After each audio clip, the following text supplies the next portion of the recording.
And we're live. Welcome back. Always good to be back. I feel like this is starting to get a lot of fun. It is. It is. It is.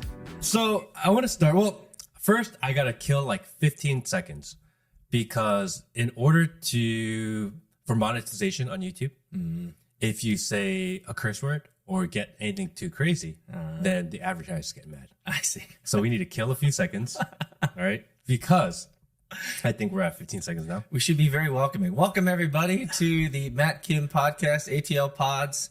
I saw you changed it up a little bit here, so I did. I noticed that a lot of people were taking our clips, but there's no way to drive people back. So I was like, I need to put this up so that when people clip us, there's a way for people to find us. This is actually a stronger brand because it's your brand. Correct. It's not the ATL Pod. It's not some ephemeral or periphery brand. It's your brand. Yep. Because ATL Pods really is the studio, and Matt Kim Podcast is what we're watching, listening to, or doing right now. Perfect. Couple things before we start. I kind of wanted to throw it out there that we do have a Discord that we set up that we've been having a lot of fun in. People have been joining. So link is in the description. Definitely go check that out. Secondly, if you're here to pull some clips from us, because a lot of people do, we know you guys exist. No problem. We enjoy it. I think it's fantastic. But we're a small channel. So if you can shout us out or leave a mark of how to get back to us, I would appreciate that greatly. I think in a lot of ways, it just helps us know who's watching and, Correct. and who's clipping us, you know? I mean, I saw us on Andrew Tate's Twitter, which was crazy. I don't know who manages that for him. Is he can't be managing that for him. No. I believe it's his cousin. Okay. But we were on his actual Twitter page, which was crazy. That's pretty cool. When people said they saw us on Twitter, I thought it was like someone else's account. I had no clue that we were actually on Top G's account. It's really cool. Which is just mind blowing. It just shows that they're watching, they're listening, they're reading the tea leaves, right? If his cousin is running it, then he's trying to ensure that Andrew Tate's still relevant. Correct. And they tweet a lot. Oh, do they? I wouldn't know. Yeah. He tweets maybe 5, 6, 7 times a day. It's the way you need to do it. I mean, if we took the Gary V's approach, he would say like 20 plus times a day. And his Twitter is a interesting follow. I think it's worth checking out. So now that we've killed our time and we can officially start, I heard this crazy conspiracy theory. Oh, you jumping into that early? I mean, morning? Is that how it is? This is the craziest conspiracy theory I think we've had in years. Oh, now you have my interest. It's all over CNN, all over the Wall Street Journal, Really? everywhere. The conspiracy theory now is that the Wuhan coronavirus came from the Wuhan coronavirus laboratory. This is mind-blowing to me. I thought that this was impossible. Hey, wait, it can't actually be a conspiracy theory anymore, can it? I mean, I was told and I believed that it came from the girl who ate the bat. Wait, can we find the picture? Will, can you find the picture of the girl that ate the bat? There was a girl who ate a bat. I thought that was what's his face, the death rocker back in the day. So there was, I remember when coronavirus first came out and they were showing the girl of this girl eating a bat. And they were like, this is how coronavirus started. So I don't think I've ever seen this. This is like the 2 girls, 1 cup. The like shit can't be unseen. Oh, she's really eating a bat. Yeah. And this was supposed to be the origin of coronavirus because Chinese girls were eating bats. Are you serious? This is what they told us, that it came from bats and the wet market and this. And I feel bad for this girl, number one, because first, I feel like she has a defamation suit on her hands. Oh, for sure. She can sue everyone in the world. Right? Because they called her Agent Zero. Really? I mean, look at this. She's eating a bat. But did she go viral, though? That's the important part. Yes. Did she? This picture and the pictures of girls or whoever it was eating a bat was everywhere. So in the beginning, she has to be taking advantage of this because I see all these people live streaming and stuff. So she has to be out in some Chinese mall live streaming with like the top number of viewers because they love her. Who knows? Because I was told this is why coronavirus started. if I can harken back to the earliest days of, I guess, 2019, 2020, or I guess it's really 2020, I was told, or I feel like the first time that I learned about the virus was from the wet markets. It was from the fish markets or the animal markets or something like this. Correct. Which is right next door to the Wuhan coronavirus laboratory. But that's not where it's from, because that's just conspiracy theory. Yeah, absolutely. It's crazy talk. So is now that CNN, which is a CIA, Go Mockingbird, operation of sorts, since they're talking about that the coronavirus could actually come from the Wuhan lab, is it no longer a conspiracy? Is that what we're saying? I got a lot of questions about that. Number one is that why now? Why is mainstream media all of a sudden talking about the lab leak? Like, we all knew it was true, right? I mean, kidding aside, we knew that's where it came from. Oh, everybody knew that. Oh, for sure. And they told us for years that was not true. It is years now. That you were racist if you believe that. Right? Which I find fascinating, because the virus, I remember the virus can be racist, but a Chinese weather balloon can't be. And they asked Trump, why are you being racist? Why are you going to say it's the China virus? That's where we get the meme, China. Right? That's where that clip comes from, because it's from China. He said that at times, right? And why are they now telling us that that's where it's from? What's the distraction? So I wonder what's going on right now in the social apparatus. I wonder what's going on right now in mainstream media, that they have to distract us from the realities or what's going on. I guess it's not the train wreck anymore. So what are they either just distracting us from? My first thought, Matt, was that we have jumped the shark. There's been too much evidence. There's too many people that are kind of realizing the truth. And we've gotten to this hedge. We've gotten to the kind of the edge of sorts of where there's finally enough people that have realized that we've kind of been thrown this wool over our eyes. I think that's what it is. I think enough people are finally waking up and being like, dude, there's no way that this could be what they said. I feel like the elite that are in charge are the type where they lie and they double down and triple down, and they will never tell you they lied.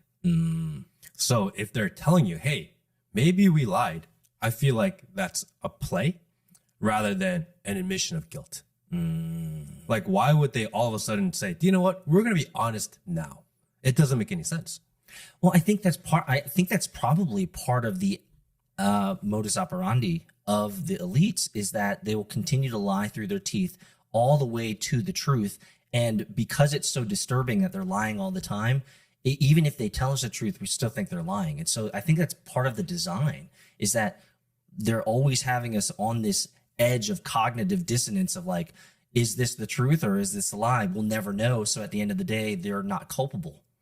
Because the type of conversation we're having right now was not allowed on the internet 2 years ago, right? It was not allowed last year. All of a sudden, it's allowed. You weren't allowed to question the vaccine. Or the mainstream media narrative, for sure. I mean, tech would remove it completely. And now we're having this conversation and people are watching it, meaning, why are they allowing it now? And that's really, I don't know. I don't understand why. So I wonder, because, I mean, we could get into other topics here, but one of the hottest trends that is happening right now is the hashtag suddenly died. So, and we've touched on this a little bit before. I've actually had friends and friends within my circle that have died and that have had, let's just say, the interesting coincidence of being vaccinated and then having injuries post that. And we're seeing a lot of deaths all over the world. We're seeing a lot of these injuries that are happening. And so is this way for them to say, well, it is what it is. It came out of Wuhan, so just deal with it. It's China's issue, or China. It's China's problem. It's China's problem. Is that what they're trying to do? Is they're trying to offload it? I don't know. I mean, we have the Ukraine war going up, and I started watching this documentary on Ukraine, Russia. It's probably what they're trying to distract us from. And they're going, Russia is teaming up with China, and now maybe they're trying to make China the bad guy because they're aligning with Russia. Possibly that's the play. Well, remember also what happened just a week ago. We saw President Biden giving the Ukraine President Zelensky basically bear hugs and French kissing him, Which is weird. which is super weird. And then like literally writing him a check, which is not how it's done. So clearly that was all media. That was all narrative. That was all storytelling. And Janet Yellen just came back from Ukraine as well, or she's in Ukraine right now. And she went with like $10 billion. Why is she in Ukraine? I just find it fascinating that we are giving a different country billions of dollars when we have major issues from infrastructure in America. We have the derailments of all these trains that are happening. We have terrible roads. Like if you live in Georgia, the roads aren't that bad, but if you go out to like other places like Newark, New Jersey, or LA, like the roads are so terrible. The bridges are in terrible shape. And so I think maybe they're trying to distract us away from this idea that we're literally taking all of our taxpayer money and giving it to another country and distracting us away from this really sad fact. So we're focusing on the Wuhan virus again. So I ran into this guy on the, and I sent you a quick clip of him yesterday. I saw, yeah. And It this was like guy, an hour long though. Yeah. So I was like, oh shit, I don't know if I have an hour to watch this thing. His name is Guo Wang Gui. He goes by Miles Gawk, I think, in the United States. Hey, Will, can you just pull up the pictures of him that I pulled aside? Just tell me who this guy has like this resemblance to. When you see him, what do you kind of feel? He's like the actor. That's the first thing I thought. Go scroll up one more. That guy. That makes me look like that reminds me of the Chow Fat. Yeah, Chow Fat kind of actor. If you take away the Asianness of him and you kind of look at the overall profile of who he is, he has like these Andrew Tate vibes. Oh, he's an independent man. He's made his money. He's flying on a private jet here. He's got the Maybach Mercedes I see there. He's scroll down. He's working out. He's on his yacht. Spiritual. He's got. I see. So let me just quickly break down who this guy is, because I just ran into him this weekend and I found him fascinating. I'm curious now. So he was the 74th richest man in all of China, billionaire. Ooh, okay. So we're talking probably at 74. I did a quick Google search that would put him in that $5 to $7 billion range. It's not a bad place to be. That puts him on par with richer than Donald Trump, richer than Mark Cuban, richer than Oprah. Okay. Just to give you an idea of how much money this guy has. In 2017, he started talking about the CCP, calling them out for their corruption. They arrested his family and he fled to the United States. He bought this huge penthouse in New York City and he started live streaming from his penthouse. Oh, really? Calling out the Communist Party, calling them out for their bullshit, calling them out for their corruption, calling them out for their bad banking practices, all this shit.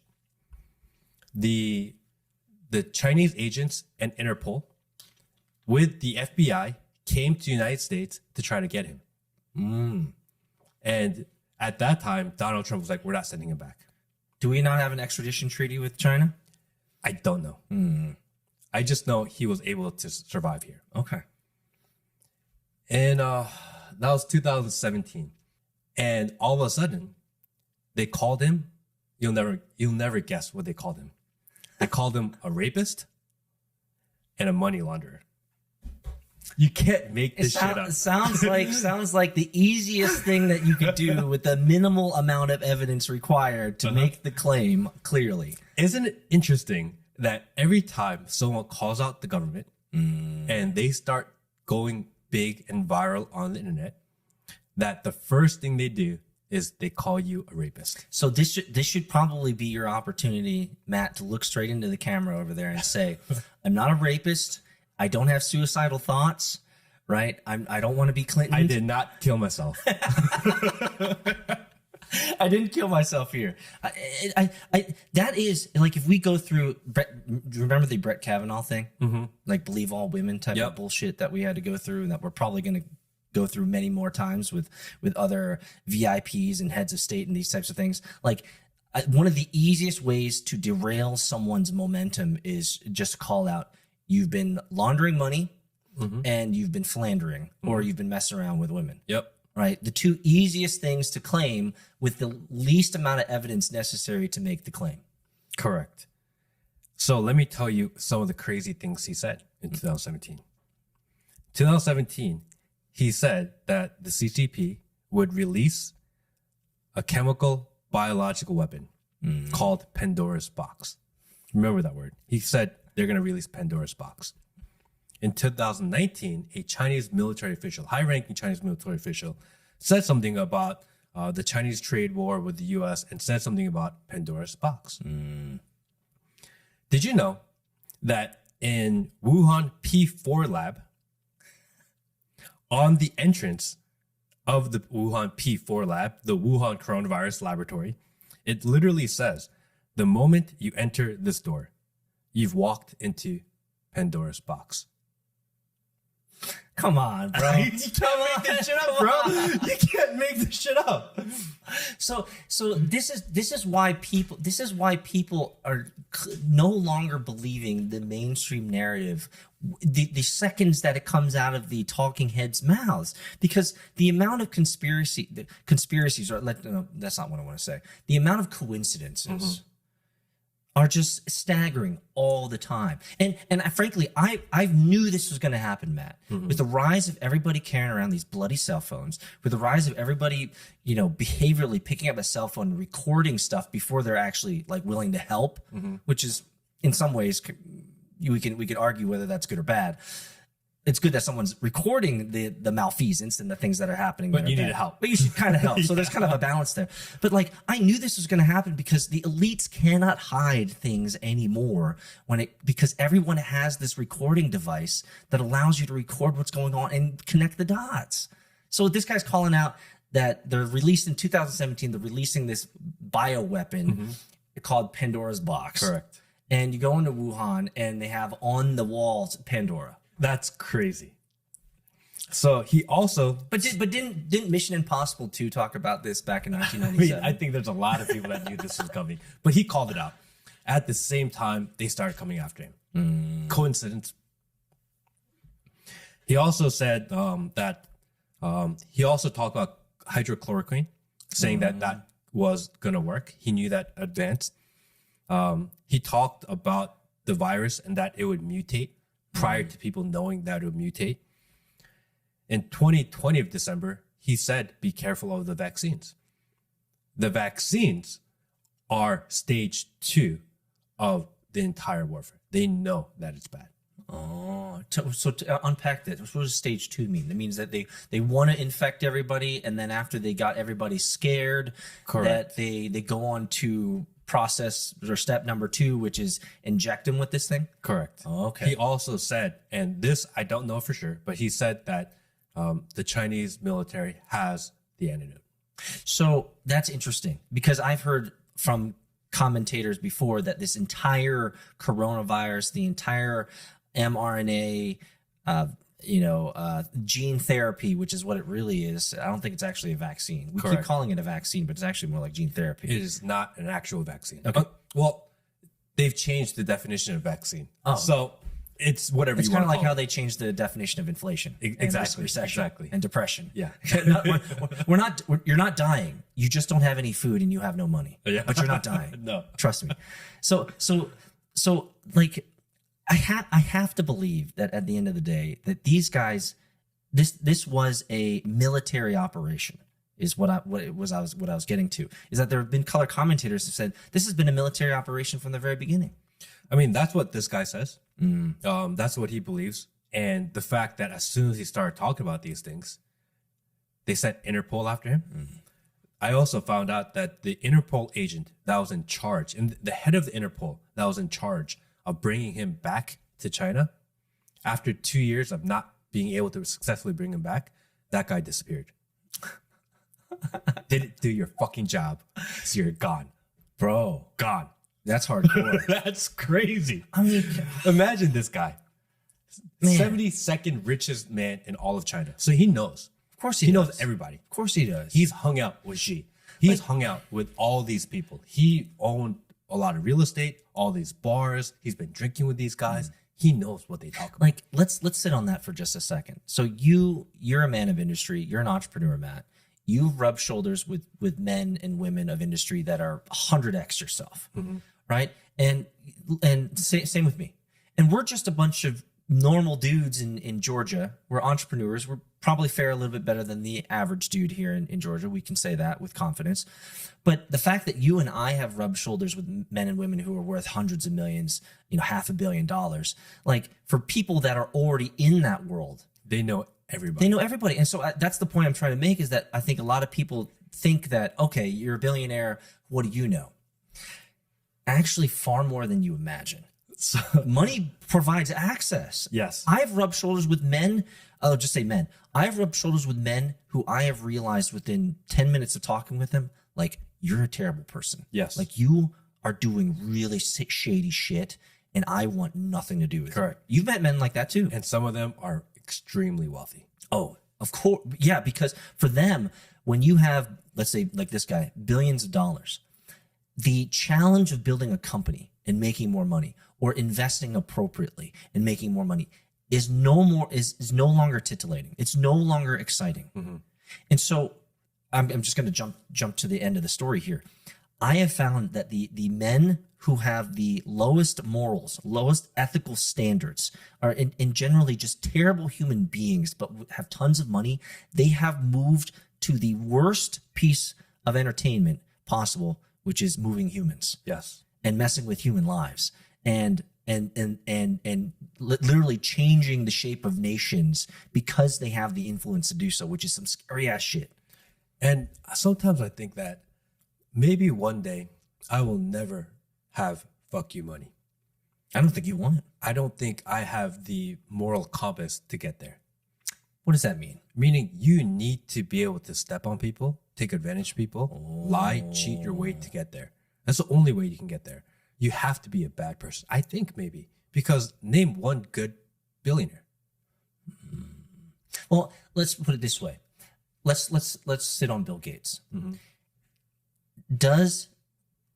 Can we assert that Bill Gates probably, in his heart of hearts, he probably thinks he's doing the right thing? I do. I think we can concede this assumption here, that when he wakes up in the morning, he doesn't wake up and go, let me see how I can kill millions of people today. I mean, that's not his objective. What he's doing with all of his philanthropy is he's effectively killing lots of people. But for him, the outcome is agnostic to his decision making. He says, I want to do X. I'm going to make lots of money doing X. Who cares if it displaces 500,000 people? Big deal. Whoopee. I made a lot of money doing X. And so I think if we look at the outcome and the out cost of what these billionaires do, I think in many ways we can categorize them as evil. I think they see humanity not as individuals and as people, but they see humanity as a statistic and they look maybe too big picture. They look at people in terms of numbers. Correct. Right? It's just we all got dollars on our heads. It's like, hey, these people are worth this much money if I move them or displace them or inject mRNA viruses in them or whatever. And if we lose this many people, but to them, maybe if they were able to provide a greater good later on, it's worth it, which is a really weird place to be. And who gave them that right to play God? Oof. Well, now we're getting into this whole, like, for them, I think we need to discuss an underlying philosophical worldview that most of them have, which is the world is being destroyed by humanity, and they are the only ones, because they're rich and successful, they're the only ones with the solution. And for them, because the world is large and it's getting corrupted by all these people, we need to reduce the population. So from what I understand, most of the rich movers and shakers in the world, they have a common thread and a common theme and worldview that we need to reduce the population so that the world can survive. And apparently they're the only ones with the solutions to do that. Which is interesting because Elon Musk is the only one I've seen that believes the opposite.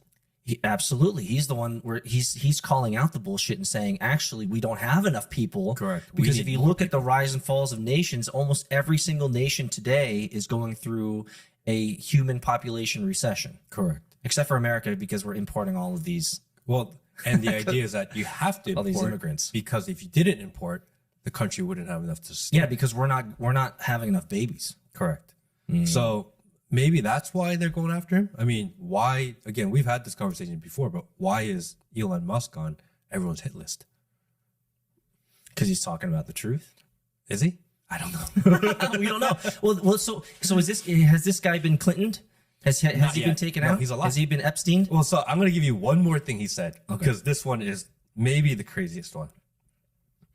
So there in China, there is something called the Peking University Founder Group. His family is the second largest shareholder in this group. They are the ones that developed the technology and software for Dominion. You guys know what Dominion is? Dominion is the voting software, Yes. the voting systems. He said it's corrupt. Of course it is. And he said, I know this because I literally owned the company that developed it. And they said, no, you don't know what the hell you're talking about. He's like, I know. I own the company. It's corrupt. No, you have no clue. You're a fucking racist. Right? And he's like, no, hold on. Let me tell you something. I own the company. I own the company that made the software. It's corrupt. And he's like, no. It's impossible. He's like, wait, how more literal do I have to be? We are the second largest shareholder in the company that developed the entire technology. So what are you Isn't that interesting? What are you insinuating here, Matt? What are you saying? We are but mere comedians making social commentary on life. All right? I think it's important for us to say that we are comedians because apparently, if you're a comedian, you can say whatever you want. Oh, we have free license to laugh. If you are saying it on Saturday Night Live in the context of humor, you can tell the truth.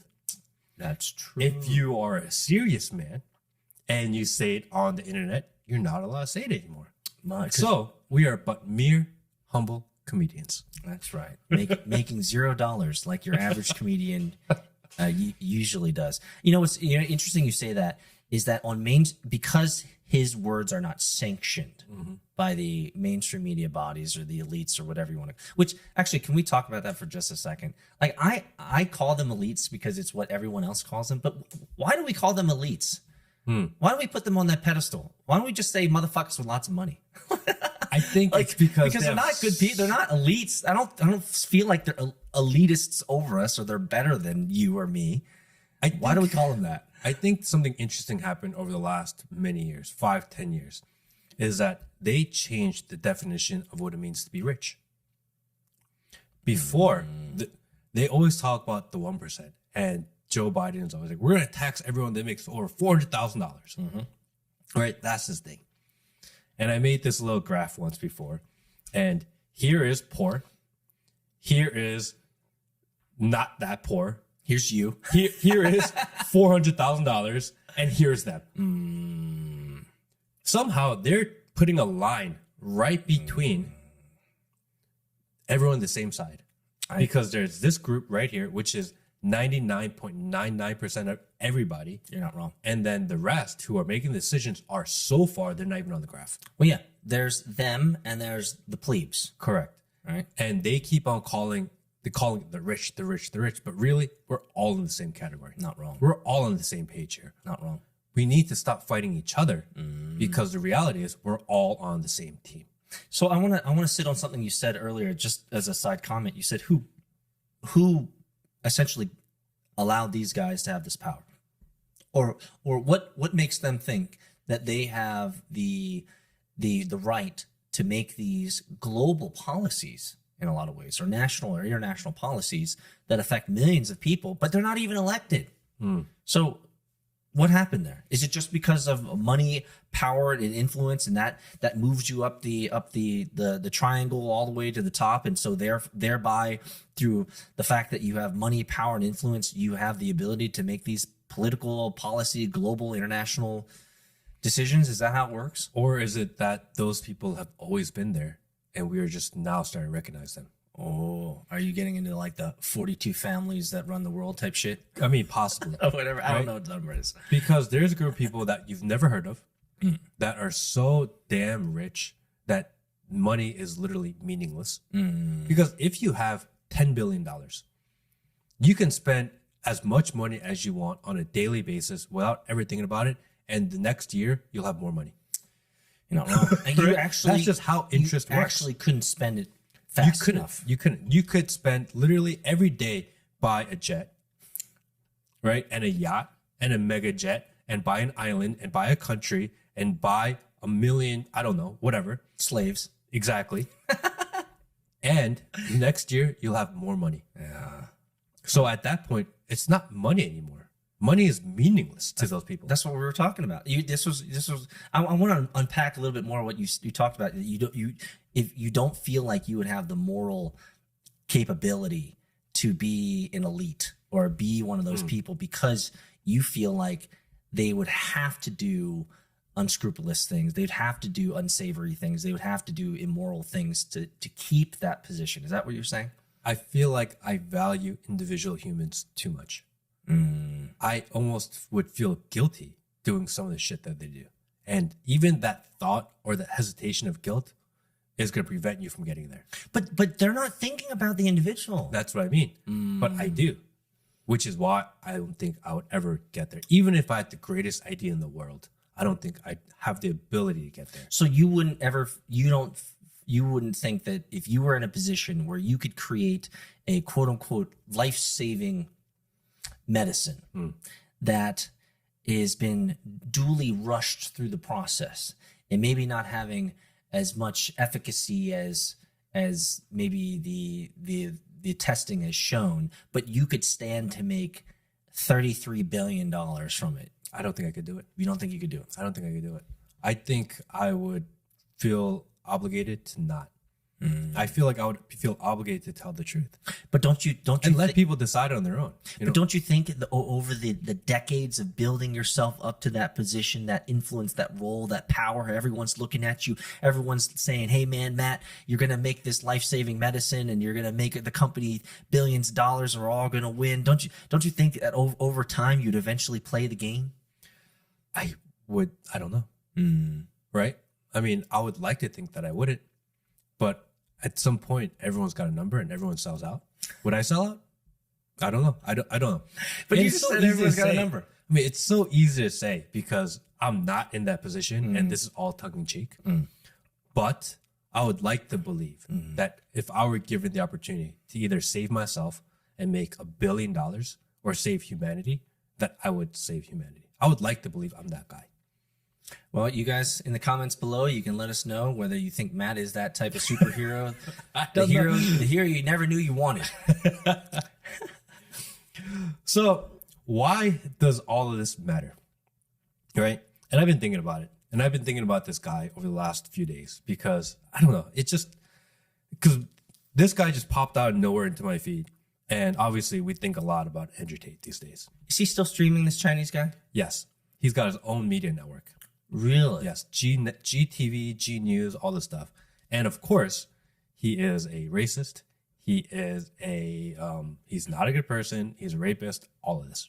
He's a philanderer. He's a money launderer. He's also a member at Mar-a-Lago. And isn't that a pay to play though? And he's boys with Steve Bannon. So he's part of the alt-right, obviously, as well. Well, he became. And something that he mentioned was that the most Chinese immigrants that come to the United States, they actually lean extremely right. Why is that? Because they've left the ideologies that the right is fighting against. He said they make it seem like immigrants are all on the left. But if you really get to know the Chinese immigrants, they actually fled their countries. They're actually more conservative and right-leaning than you think. That makes sense because they actually have real-world experience of what oppression looks like. Correct. They know what communism and socialism looks like. They know what censorship of speech looks like. And they recognize it. That reminds me of the meme of the ignorant, unsophisticated college kid who's like, but they just haven't done communism right. It's like every time they try to do communism right, It always ends up in the same exact place: death and starvation. So I've been thinking, why is this guy not in jail? Why is this guy still alive? Why does this guy still have the ability to speak his ideas into the world, and Andrew Tate is not? That's an interesting question. I think what you're dropping in on is an interesting pattern that's emerging, though, is that as individuals get more influential and as they speak against the mainstream media narrative, as they talk on things that aren't sanctioned by the clown fiesta of a social apparatus that we have around us and the talking heads, that they will begin to start chiseling away at their community, their influence, their power, obviously their business, and these types of things. So I'm wondering if he's going to end up being like Andrew Tate. They're just allowing him to say more things to create holes in his boat eventually, so they'll be able to snatch him or grab him away or just, make him disappear or Clinton him someday. I mean, they've been going after his money. They've been going after his reputation. They've been going after his community, etc. But they never put him in jail. Indefinitely, which is what Andrew Tate is in, right? Indefinitely in jail. But it's also because he's in America. That's exactly it. The number one, well, there's two things. And this is where I think Andrew Tate made a huge mistake. Number one is that this guy aligned himself with powerful people. He came to America, knew how the elites and the billionaires in China work and operate. And he said, I'm going to the US and I'm going to make some powerful friends because I need back. He needs protection. I need protection. And he did that. He became friends with Steve Bannon, which is an inner circle of Donald Trump. And when China came to get him, Donald Trump said, no, we're not going to send him back. They protected him. Smart man. He also came and did it in the United States, where you can't just make people disappear. You can, unless you're Clinton. Yeah, or if you are Epstein, right? Epstein, yeah. Yeah. But here in the United States, they can discredit you, they can cancel you, they can try to go after your money like they did with Alex Jones. Oh yeah. But yet you're still allowed to have your speech and your voice, which is the biggest difference between the United States and every other country. I agree. Is that freedom of speech really means freedom of speech. Which is why the war on freedom of speech, or the war on speech and all the censorship stuff, is frankly one of the scariest things that's happening in today's world. Correct. And if I may say, I think in some ways our podcast, or your podcast here, us talking about this, is actually a response and a reaction to the fact that we do have a war on speech. So it's almost as if we feel more compelled to talk and discuss these things because there's a war. It's our civil obligation to have these conversations because it's our right to have these types of speech, right? I mean, in the Bill of Rights, you have freedom of speech, freedom of religion, freedom of assembly, and freedom to, I think they call it protest government, right? These are the first things that we're allowed in this country. And those are the most important. It's what separates the United States from everybody else. Yeah, the First Amendment's all about free speech. Yes. This is why people leave their countries to come here. It's not because they want to make more money. It's because they want those civil liberties. It's fascinating that you talk about it like this, because it's completely true. In other countries, they're not fighting censorship. They're not fighting freedom of speech as much. And the reason is because they don't really have it. They don't have it. In America, we have this huge war going on, and you said this, you can't say that. You said this, you can't say that. You're offensive if you say this. Like, there's all this stuff going on with the war on what you say. And the reason is because this is the most fertile ground for us to actually duke it out and fight it out, which is actually a win, if you think about it in a positive way for America, is that this is the land where you can actually say what's on your mind.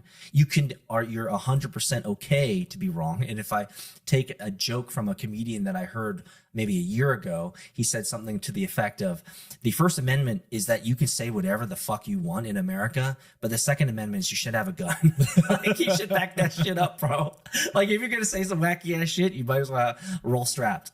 Let people have their bad ideas, let them argue it, and let the good ideas rise to the top. Right. That's the idea of free speech, right? That people are allowed to have conflicting opinions. And it's really concerning over the last 2 years that conflicting opinions were shut down. For example, did you hear that coronavirus from Wuhan is from Wuhan? Like, if we said that a couple years ago, we would have been labeled racist, misogynists, probably wife beaters, xenophobic, right? We would, and at some level, you probably hate trans people because you said that. Exactly. But we're allowed to have these conversations, and it took a while. It took some time, but here we are having this conversation, and that's the greatest thing about this country. But I have to push back on that, because 2 years ago we would have been censored. Correct. 2 years ago we would have been demonetized. Correct. 2 years ago these videos would have been pulled from it. So are we celebrating a win just due to time and attrition? That it just, 2 years ago we couldn't, but now, life moves on and people move on, and now 2 years to today we can talk about it. Is that really a win, or is that really just us kind of just accepting the paltry? So 2 years ago we were told we need to shut up. Now we're allowed to have these conversations. Progressive, this is what you call progress, where something happens that shouldn't happen the way it should, which was we shouldn't have censored everybody, but yet now we're rolling it back. That's literally what progress is. We made a bad decision as a society, and we're getting better. That's a good way of looking. This is what progressiveness used to be, which is we want more free speech. It wasn't you have to believe in trans rights. That didn't used to be the progressive goal. But now, for some reason, it's to be a progressive means you have to accept what I believe. It didn't used to be that way. It's interesting how progressivism has turned into more dictatorial kind of control. Yes. Whereas real progress is just like you said. 2 years ago, we made a really bad decision. Now people are opening up and realizing it was a bad decision. We're okay to talk about this freely, and I think a lot more people are waking up to this idea. That is, as you say, real progress. This is what real progress looks like. You admit your mistake and you do your best to recover from it. I mean, isn't that what that definition literally means? But let me take the side of conservatives, because I saw a couple of clips on this maybe a couple months ago. Is this whole amnesty for the progressives? In that, yes, they shut us down. Yes, they censored us. Do they owe us an apology now? Okay, you brought it up. You said, we made mistakes. Well, who made the mistake? I mean, who needs to apologize? Well, prosecute Fauci. Right? Hashtag trending. Well, he's been killing people for decades, though. Yeah. It's a really sticky place to be because, number one, why do the conservatives who called all this bullshit out early, why do they have to take the moral high ground? At the same time, it's called moral high ground for a reason. So where do you could be like, look, you're wrong. And obviously clips of people saying, you can't say it came from a laboratory. It's everywhere the last 2 days, right? Too much evidence, yeah. But how do you move on if that's what you focus on? So it's a really weird place to be, because I know that there are a lot of conservatives out there that want to say, I fucking told you. Yes. Right? Yes. That's the mood of the country. I've met some of those people. They're like really fired up about it. Of course. They're pissed off. They're pissed. Yeah, they're upset. They're like, dude, y'all, like, you guys, I was talking with a guy out at a conference out in Vegas, and we were talking about just travel, because we all had to travel into Vegas for this conference. And we was talking about just this issue of like how he was being yelled at by blue-haired people and green-haired people. You got to wear your mask. You're not allowed to do X, and you got to do. You can't come in the store, and you have to eat outside. And he was really upset in this moment of kind of communicating this narrative over the last couple of years, because he feels like they all owe him a massive apology. It's like, you guys made my life exceptionally harder for me. I had to go, I had to jump through all these hoops. I had to do all these different things. I had to change my behavior because you guys were a bunch of pussies. You guys were scared that my triple mask wasn't working. Like I think he walks around, and this is unfortunate. I wouldn't know, but I don't know for a fact, but the way that he engaged with me, it seemed like he is walking around with a chip on his shoulder all the time. And I feel like he's always looking for a battle of like, I told you, motherfucker, like, you were wrong. It's like, well, bro, what about moving on? What about forgiveness? What about if you want to talk about the moral high road? The moral high road would be, I forgive you. You made a mistake. Let's not fucking do this again. But I think the thing that's missing is the let's not fucking do this again. You know, I can say, hey, Matt, you messed up. I forgive you. You can say, Peter, you messed up. I forgive you. But until we actually come to a shared understanding and alignment that we probably shouldn't allow this shit to happen again, it's going to happen again. So with the amount of people that watch and listen to Andrew Tate, again, we keep on bringing him back, but we bring him back because I feel like he's really relevant. And I feel like he's relevant because so many grown men, and because the media makes it sound like he's having a negative impact on the youth. But I've had so many grown men, not just like guys, but like really successful people in their lives, comment and say, I agree with so much of what he says. His words resonate with me in such a big way. I feel like I'm one of them. I've mentioned it before, but I feel like listening to him talk is one of the reasons I started this podcast. Because he said, get off your ass, do something, even though it's difficult and uncomfortable. And I was like, dude, I want to do something that's difficult, uncomfortable. So I learned something brand new and I did it. Right. And I think he was the motivation behind me doing that, which is why I talk about him a lot, because I respect his words. And he's modeled for you kind of the hard work ethic that's required to do this type of stuff. And I've had a lot of men tell me I was sitting on my ass for the last 2 years of COVID.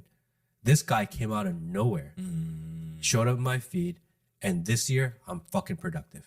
You know, I've turned my shit around. I'm not sitting around watching TV, streaming Netflix all day, but I'm doing things now. And I'm like, oh, wow. These guys are learning things from this, and they're picking and choosing what they want to learn from, which is what you should do when you engage people online. What is he going to do once he's finally out of jail? Is he going to come out and say, fuck the system, burn this shit down? Or is he going to be, do you know what? They were wrong. I forgive them. Let's move forward. And I think him making that decision will impact on how people go after what we're dealing with today. I have actually thought about this, and I had sent you a video, I think either earlier today or late yesterday when I had finished it, but we're not going to talk about that. I feel like there are 3 outcomes for Andrew Tate. The first outcome is that he can go super Mahatma Gandhi, Martin Luther King Jr., where it's all about, you know, I've done my time. I've come out a more peaceful, I'm a whole human being. I've met the spiritual Jesus. I understand the world more effectively, and I'm at 100% peace. No one can, Eckhart Tolle type of stuff, Mahatma Gandhi pacifism, which could end up creating a really intriguing following. So that's one outcome. The second outcome that I've thought about with Andrew Tate is he comes out angry as fuck. Yes. Like guns blazing, like, look, motherfuckers, you try to shut me down. You haven't seen my final form yet, kind of Super Saiyan, right? He hasn't gone gold form yet. So the second is he could come out guns blazing, which is really aggressive, really, really prickly. I would advise against that. The third option, so there's the passivism, which is kind of an extreme. There's the overly aggressive, I'm going to get revenge extreme. I think the middle ground is a mature Andrew Tate, where he has now become a fuller human being, a wiser human being, but I believe this is the better route from that. He becomes a monster of an industry maker, like a market maker. Like he becomes like a Gary Vee, where he's like, okay, I can do this without all the webcam girls.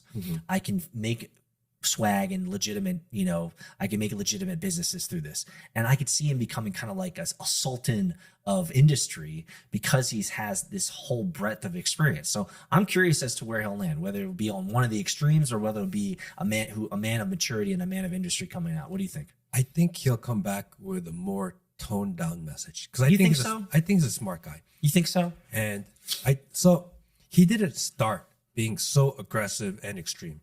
The first time, actually, I have this clip. That's true, actually. That's So the true. first He was a little bit more chill in the beginning. When I first found him, there was this is the first podcast I ever seen him. This is about a year ago. Can you go to the first first clip that I've marked out. I don't know if you've ever seen this episode. This is the first time I've seen Andrew Tate. This is about December 2019. It was before he blew up.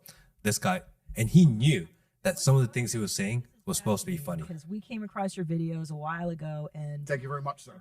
Yeah, thank you. Finally. fucking God. Jesus. I was know. about to walk out the You door. waited a long time for that. and They I'm were sorry. fueling the jet. I'll have to tell them. I will. Slow down. So he's coming with the apologize ego on their there. behalf. So sorry. Fine, bro. So I am a dumb bitch. How can I I like it. not I've never be listened to this lady before. so stupid and keep my husband? I want to keep him happy, and I think all the women listening too, they want to know the secrets to I'll a tell good you- I'll relationship. tell you the secrets. Yeah, Oh. I'm writing them down. I'll tell you the secrets. Oh, Yeah, put me put your phone. head Let me down. tell you the secrets. Yeah, go ahead. I'm taking notes. I don't think most women understand what men are looking for in general from life. Okay. And it's not just relationships, it's in general from life. I think, and when I say think, I mean I know, that men are biologically designed, we're evolutionarily hardwired to seek status. That's what we Yes. want. Men talk about wanting money. You don't want money, you want power. You want power, you want status, you want the fast car. You don't care about the car. You want everyone to know you have the car and they can't have the car. If everyone had a Lambo, you wouldn't want a Lambo. Right. Right? Right. So we want status. Maybe that's why we Every got rid of our single thing we Lambos. Because there's too many guys in Atlanta with Lambos. Meaning the female we are with has to add status to our lives in some form. That's why we like beautiful women, right? Right. But a beautiful woman who doesn't behave and doesn't obey isn't really much status. Yep. So when we're looking for status, we want a beautiful woman who is compliant because it's unique and it's scarcity that provides value. So if you want to keep your man happy, you need to think, how do I make my man look better to the world? How do I make him look better in front of other men? You know what? If I were to just make him 2 coffees and shut the fuck up, Yeah. he's going to look like the big G. And he's going to be in love with me. That's what you have to do. He's laughing. He's Yeah. laughing. He knew. Does he know? I wonder if he's like making the shit up and he's just like, wow, that He actually knew worked. this was funny. This is a comedic podcast. Okay. They knew that this was supposed to be funny. Okay. You know, this is December 2019 this came out. So this is before he I think I went know where you're going super with this. viral. So are you saying that he made jokes Yeah. about the extreme color commentary of women, Mm-hmm. and you're saying that he evolved and he just leaned into it? Maybe too much. Because it got viral and sometimes men get a little proud. Ooh, bro, you're Right. breaking apart the Andrew Tate model But here, bro. I think he knew that a lot of it was funny. And in what he says, he drops gems constantly. He's great at the one-liners. He's great at dropping these gems Yeah, of yeah, knowledge. And people are like, oh, fuck, that makes so much sense. People say it all the time. Pull up the second clip, Will. The second was funny too. I want to lean into this idea because he's snickering, man. Yeah, he knows. He knows it's hyperbole. Yeah. Now the Doesn't whole want to fuck me. So Yeah. duh. Right. Duh. So how can she add, and also too, I worry if I'm too submissive, will he not respect me? Nah, Do you no. lose respect? Get rid of that. Get Get rid of that. Get rid of that. he's Not- like what he's like respect smiling me out of the crap, corner of that's his not mouth, real. man. Is You that can see. real? Really? You know what? So many women say to me, "You're so Andrew. You know what? You're so rich, but you're smart, and you're actually very intelligent. And I know you'd get really bored of a robot." And I'm sitting there thinking, "Bitch, I wish to God you were a robot." You better shut the fuck up. We talking about star signs? Oh yeah, I'm so glad. Tell me more about by Sagittarius rising, you idiot. I don't give a fuck. Give me a robot. All men want robots. That's all we want. 4 wives, robots, inshallah. Put the burqa on. Yep. What are you talking about? We don't care. 2 coffees. That's it. It's Yeah. nice and easy. There's no such thing as too submissive. There's no such thing. I'm never gonna look at a Look at beautiful woman this who does guy. everything He's looking I at his say. wife. He's like, You know yeah, what? yeah. You do too much of what I say. I want to go get some disagreeable bitch. Yeah, exactly. Wow. On what planet? But Cover, let me tell you what you're saying. If there's truth to it, and judging by my husband's reaction, listen, we've had world famous comedians sit across from him. He's never spit coffee out of his nose like Well, he just did for you. It's because it's like, you know what it is? Sometimes you see these videos of these guys that are lost and then they walk into a church and then the preacher says like the exact right thing from the Bible and the guy's like, oh my God, this is what I needed.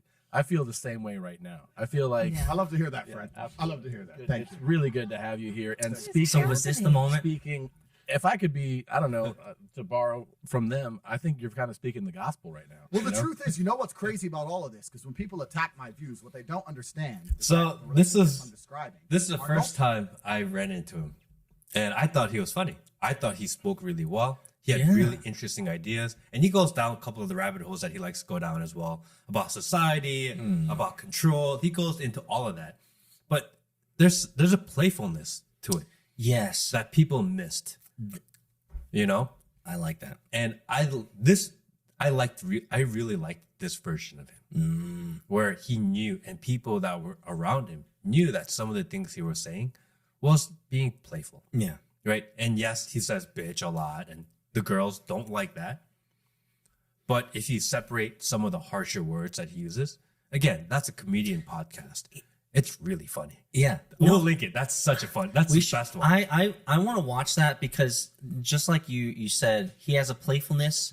He almost has a youthfulness about him, a naivete almost, a newbie kind of aura around him where he's just glad to be there and to be part of the show. He's saying a little bit of hyperbole there. And when he's getting the reactions from the husband and wife couple there, you could see he's grinning through his mouth. Yes. Like he's like, oh shit, this is working. And so I'm almost wondering, like I kind of insinuated earlier, is that it's his early podcast like this where he's like, wow, this message is working. And maybe if I lean heavier into this, it'll continue to work. And I wonder if we've lost a little bit of the playful magic that he used to have because he just leaned ramped it up a he little did. No, he too didn't much. just ramp it up. He dialed it up. Yeah. I mean, he went from 0 to 800 miles per hour. Correct. But he wanted to get more viral. And people who understand the internet understand that you need to take advantage of your viral wave, Fair enough. right? Fair enough. And he saw the wave coming. He's like, bro, I need to ramp this shit up. And he did. And he went viral and viral. And in the process, he pissed off a lot of powerful people. That's He because he started didn't calling- kiss. That's because he didn't kiss enough rings. Correct. He started calling out everybody. And he's in Romania doing all this. And the Romanian government's like, well, this guy's making us look like shitholes. Like we can't control anything. Right? And all of a sudden, a couple calls come in and he's in jail. Maybe he could have avoided it in a couple ways. Number one, he should have come back. Once he started getting really big, he should have come back to the protection of the United States. He said, I've heard him say that he moved to Romania and moved out to Europe because he felt like the freedoms were better. Correct. Which is fascinating. And the irony, obviously, is clearly it's not better. You're arrested, bro. Yeah, I mean, I understand his logic, but I think it was slightly short-sighted. Because although his freedom may be better in kind of being able to do whatever he wants, there's something about the protection of the United States. Protection of freedom of speech. If he was here saying all those crazy things, he would not be in jail today. Because people would be livid if they just jailed him up for this type of shit. That's fair. And they held him for 30, 60, 90, up to what? They were holding 180 days. Yep. And people with nothing better to do in their lives than to create signs and hang out in front of courthouses and jails, he would have a horde of people that would be like, free Andrew Tate, free Andrew Tate. Correct. So I think when he started getting huge, instead of going to Dubai, which is what he looked like he did, which I get, that was a power play, align himself with the Arab money, get the oil money, get more exposure. I understand that, why he did it. But I think he should have come back here. I think he would still be on the internet. His following may even be bigger. Probably. And he would definitely not be indefinitely in jail. If he was stateside, he'd have access. Let's be honest. America is the entertainment gravitational center of the planet. So for him to come back to America, he would have so much more access to all these podcasters and all these entertainment venues and entertainment companies. So that would have certainly been the better decision for sure. So I wonder, after he gets out of jail, he's a UK citizen though, right? He's a U.S. citizen also. Is he? I watched a dual? podcast. Yeah, I watched a podcast so he hired a U.S. attorney to help him on his case in Romania. Oh. She's the one that actually represented Justice Smollett and a bunch of other celebrity high clients. Really? Yeah. So The guy who faked being out at 4 yeah, o'clock that's in the another morning story for getting- another day. But yeah, that guy. But she's familiar with these big high priority cases. Okay, so she understands the game. She understands what's going on. Number one, she said she's been to Romania and they won't let her see him. So he has no due process. He's No. just in jail. He's just in jail and definitely no charges. So is it because there's a difference between jail and prison? Prison is where you go when you've been sentenced. Jail is like holding. I think in Romania there's no difference. Okay. He's just in there. He's just in. He's just in prison jail. Okay. He's just there indefinitely. Somebody needs to tell us whether there's a difference between jail and prison. In America, jail is like holding. Like you're not hanging out with the really bad people. It's when you get sentenced, you go to prison. That's when you're doing hard time. She said that all their phone calls are recorded. That she's not allowed to see him, which is crazy. That's crazy. She's representing him though. You can't. That's how corrupt and crazy it is over there. Be glad you're in America. And listening to that, I'm like, damn, America's the best place to be. Truly is. You know, yes, things are weird. Things get crazy. Yes, cancel culture is out of control, but you can at least have a fair trial, which is, you start to see that, more. And you have truly, and I think this is kind of important for kind of the context of this entire podcast episode today, is that we've been talking a lot about this idea of freedom of speech in America. At the end of the day, no matter how much you might hate what you see happening out there, it still is the best place for freedom of speech. Best example ever, Johnny Depp, Amber Heard. Like, it was a shit show from beginning to end. It was almost in some ways a dystopian just satire of our legal system. However, above all that, did we get to hear the shenanigans on both sides? Did we get to hear about Amber Heard taking shits on bed because she's pissed off? Right? Do we get to hear the freedom of speech? Do we get to hear her completely being wrong? Do we get to hear, Johnny Depp calling his homies when they're hanging out in their car and they're just cracking? Like, we still live in America. And so freedom of speech is still one of the best parts about being here, for sure. I would say the most important thing that we have here, something that we should protect at all costs. And it's our right and our obligation to society to practice that. And I think the Matt Kim podcast is a perfect example of us exercising our right to talk about whatever we want. Whatever the fuck we want. I'll take it. Thank you, everybody. See you next time.